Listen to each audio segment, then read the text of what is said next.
Kira-kira Anies mainan ayat itu, mayat itu kan, kira-kira mainan begitu. Waktu itu disebutkan ada peristiwa yang tidak mau disolatkan, saya langsung datang ke situ. Itu salah dan tidak boleh. Dan ketika sampai ke sana, Pak, ternyata tidak seperti itu. Bahkan ambulans yang digunakan pada waktu itu adalah ambulans dari salah satu partai yang mendukung, Partai Gerindra, yang untuk jenazah. Hasilnya bagaimana? Hasilnya bagaimana? Lalu saya menulis surat, Pak. Saya menulis surat meminta kepada semua, itu bulan Maret kalau tidak salah 2017, bahwa tidak boleh ada kampanye seperti itu dan tidak boleh, itu kewajiban kita kepada semuanya. Umat Islam diminta tidak termakan isu larangan menyalatkan jenazah pendukung penista agama yang dulu berhembus kencang. Anies Baswedan sama sekali tidak mendukung perilaku tersebut. Fitnah-fitnah tersebut dilontarkan oleh para pembenci Anies Baswedan. Bahkan sampai saat ini Anies Baswedan dituding menjual ayat dan mayat. Informasi yang terus dihembuskan, beredar warga menolak memandikan dan menyalati jenazah karena memilih pasangan Ahok dan Jarot di putaran pertama Pilkada DKI Jakarta. Isu itu harus diluruskan agar masyarakat tidak berburuk sangka kepada Anies Baswedan sebagai pemenang yang mengalahkan Ahok di Pilgub 2017. Jadi kami melihat, Pak, ada yang menciptakan persepsi yang cukup efektif pada masa itu. Dan itu menyeramkan sebetulnya. Nah, jadi kan kira-kira mau dilabel ini ke Anies gitu. Kira-kira Anies mainan ayat itu, mayat itu kan, kira-kira mainan begitu. Dan saya tidak menjawab pernyataan-pernyataan itu, Pak. Tapi saya memberikan kenyataan ketika saya memimpin di Jakarta. Faktanya saya tunjukkan tadi. Dengan saya sendiri melakukan, membuat surat, mengkorek, meminta itu tidak boleh dikerjakan pada siapapun. Dan ketika saya bertugas di Jakarta, saya melihat yang namanya penciptaan kampanye negatif terhadap lawan itu adalah kenyataan dalam pemilu, Pak. Sebab dalam kenyataannya yang memandikan dan menyalati jenazah adalah para tokoh-tokoh agama di tempat yang dijadikan fitnah. Beda pilihan dalam demokrasi adalah hal yang biasa. Meski dalam Islam ada aturan yang melarang memilih non-muslim, aturan itu jangan sampai merusak tenun kebangsaan dan kebinekaan. Sampai dimandikan sampai semua selesai. Ya udah selesai kan waktu hujan lah. Mendung banget. Udah sholatin di rumah aja gitu. Alasannya untuk sholatin itu? Apa? Kan waktunya udah ini jam 5 kuburan jam 5 mau dikubur, kalau nggak itu ditinggal. Kewajiban umat Islam adalah tetap membantu saudara muslim lainnya yang tertimpa musibah. Meskipun Ahok memang menistakan agama Islam dan juga menghina ulama, tetapi tidak boleh menyalahkan pendukungnya yang juga beragama Islam. Jangan sampai perbedaan merusak tenun kebangsaan, merusak tenun kebinekaan. Saya mandi kan, bantuin mandi. Langsung saya kapanin. Iya, rame-rame. Iya, warga sini semua. Sholatkan. Saya nyaksiin kok sholatkan kok. Sholatkan di rumahnya. Di rumahnya, cuman kan kena hujan. Mendung, udah mau maghrib, jadi kan udah berwaktu, ya udah nggak disolatin di masjid. Anggapan terhadap Gubernur DKI Jakarta sebagai sosok intoleran dinilai keliru oleh pengurus gereja Pantekosta di Indonesia dan Persekutuan Gereja-Gereja Pentakosta Indonesia. Mereka menyebut lewat program bantuan operasional tempat ibadah atau BOTI, anggapan itu bisa ditepis. Para pendeta mengatakan sejumlah gereja yang mendapat bantuan operasional tersebut bahkan diberikan juga kepada sekolah minggu yang bermanfaat bagi pendeta dan guru.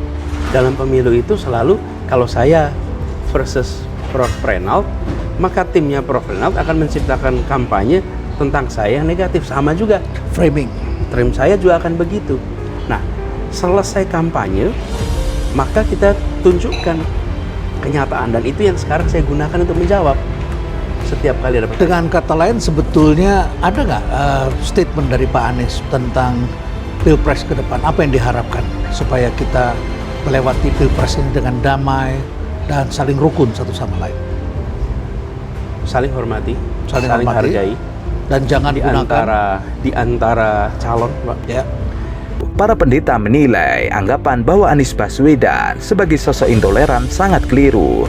Pasalnya, selama Anies memimpin Jakarta sangat berarti bagi para pengurus gereja. Jadi rumor mengenai Anies semua adalah keliru. Sentuhan sosial Anies khususnya untuk gereja sangat berarti. Ketua Majelis Daerah Gereja DKI Jakarta hampir 1.000 gembala menyampaikan kepada Anies Baswedan terima kasih atas bantuan boti. Tuhan memberkati Anies. Selain itu, beberapa pendeta lainnya turut memuji kepemimpinan Anies Baswedan di DKI Jakarta menunjukkan sosok nasionalis. Semua berita yang beredar bahwa Anies intoleran adalah keliru. Anies sangat nasionalis dan juga keluarga nasional. Dengan program boti menunjukkan Anies memegang komitmen dan seorang yang sangat pluralis dan menjaga kerukunan umat beragama, pantas menjadi pemimpin. Tuhan memberkati Anies. Dan Prof, ingat nggak ada pemilihan yang sangat mempolarisasi, padahal tidak ada agamanya, tidak ada etnisnya, tidak ada suku, tidak ada urusan itu semua, tapi mempolarisasi. Apa itu? Brexit. Oh, Brexit. Ini contoh. Ya, Sampai Brexit. keluarga. Artinya Pak, yang dalam pemilu itu memang terjadi. Oke. Nah, jadi kalau balon tuh Pak, ketika masa pemilu itu balon itu menjadi seperti kayak apa namanya? Seperti elips 2 tuh Pak. Ya. Nah, yang penting masyarakat tuh lentur. Selesai itu menjadi satu lagi. Terkait dengan program boti, para pendeta berharap agar bukan hanya diterapkan di DKI Jakarta, tapi juga bisa diterapkan secara nasional. Gubernur DKI Jakarta, Anies Baswedan, meminta agar para pimpinan perusahaan swasta, pemerintah ataupun perkantoran dapat memberikan libur hari raya Deepavali kepada umat Hindu. Hal tersebut berdasarkan seruan Gubernur DKI Jakarta nomor 14 tahun 2021 tentang pemberian libur fakultatif Hari Raya Deepavali 5.123 kali yuga. Sergup tersebut ditandatangani oleh Anies Baswedan pada 2 November 2021. Anies mengatakan, Pemprov DKI Jakarta memberikan kesempatan bagi umat Hindu etnis India di Provinsi DKI Jakarta untuk memperingati Hari Raya Deepavali dengan tetap memperhatikan protokol kesehatan pencegahan COVID-19. Lalu, dalam sergup tersebut, Anies juga meminta agar para pimpinan kantor memberikan libur fakultatif 1 hari pada Kamis 4 November untuk perayaan Deepavali 5.123 kali yuga. Sejak 2017 kita sudah mengeluarkan surat gubernur, keputusan gubernur untuk libur fakultatif di Jakarta ini. Dan ini tentu menjadi harapan dari semua bahwa bukan hanya 2 provinsi, Provinsi Bali dan Jakarta yang memberikan libur fakultatif. Mudah-mudahan memang bisa meng-Indonesia di seluruh provinsi di seluruh Indonesia. Anies mengatakan, sergup itu didasarkan pada surat Dirjen Bimbingan Masyarakat Hindu Kementerian Agama Republik Indonesia 16 November 2020. Seruan ini untuk menjadi perhatian agar dilaksanakan sebagaimana semestinya. Deepavali atau Diwali adalah festival lampu tak pernah absen dirayakan di India. Festival ini melambangkan kemenangan, baik dengan lampu dinyalakan sebagai tanda perayaan, serta harapan umat manusia. Deepavali merupakan salah satu festival terpopuler di India. Festival ini berfokus pada lampu dan cahaya, terutama lampu tradisional bernama Diya. Di beberapa tempat, kembang api juga digunakan untuk memeriahkan festival ini. Deepavali atau Diwali merupakan hari ketika Dewa Rama, Dewa Sita, Laksamana, dan Hanuman kembali ke Ayodhya setelah menghabiskan waktu 14 tahun di hutan. Ada juga kepercayaan bahwa lampu melambangkan perlintasan cahaya yang membimbing mereka dari kegelapan. Dalam bahasa Sangsekerta, Deepavali artinya barisan cahaya yang menandakan kemenangan terang atas kegelapan. Dipa itu cahaya. Jadi Dipa cahaya, wali jalan. Deepavali sebagai sebuah perayaan festival cahaya, maknanya amat dalam. Kita ingat terus apa yang disebut dengan gelap, apa yang disebut dengan cahaya. Keduanya menggambarkan suasana yang berbeda. Tidak sampai situ, Hindu etnis India Tamil yang bekerja di DKI Jakarta bakal mempunyai kuil untuk beribadah. Bahkan, kuil yang dibangun di atas lahan seluas 4.000 meter persegi di Kalideres, Jakarta Barat juga akan menjadi destinasi wisata. Peletakan batu pertama kuil dilakukan oleh Gubernur DKI Jakarta Anies Baswedan pada 14 Februari 2020 lalu. Kuil yang dibangun di tanah milik Pemprov DKI Jakarta itu merupakan pemberian sewa tanah kepada umat Hindu India. Dewan Ketua Pembina Yayasan Sri Sanata Dharma Alayam Kobalen berterima kasih kepada Pemprov DKI Jakarta yang mendukung pembangunan kuil tersebut.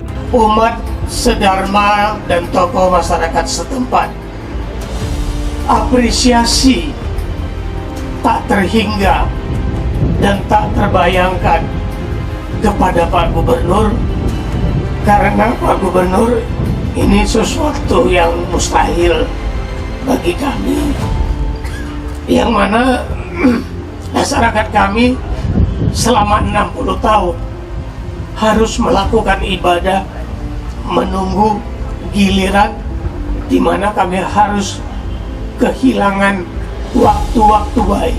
Bapak Kobalen yang menceritakan proses, disampaikan tadi 60 tahun lebih penantian masyarakat Hindu, khususnya keturunan Tamil, untuk bisa memiliki rumah ibadah. Kehadirannya di tanah air sudah ratusan tahun, dan di Jakarta menunggu lebih dari 60 tahun. Dan hari ini penantian itu mendapatkan akhirnya. Hari ini babak baru dimulai. Karena itu ketika ditanya, apa tugas paling dasar dari pemerintah? Tugas paling dasar dari pemerintah adalah mencapai keadilan sosial, membawa masyarakat menuju keadilan sosial. Disitulah fungsi paling dasar.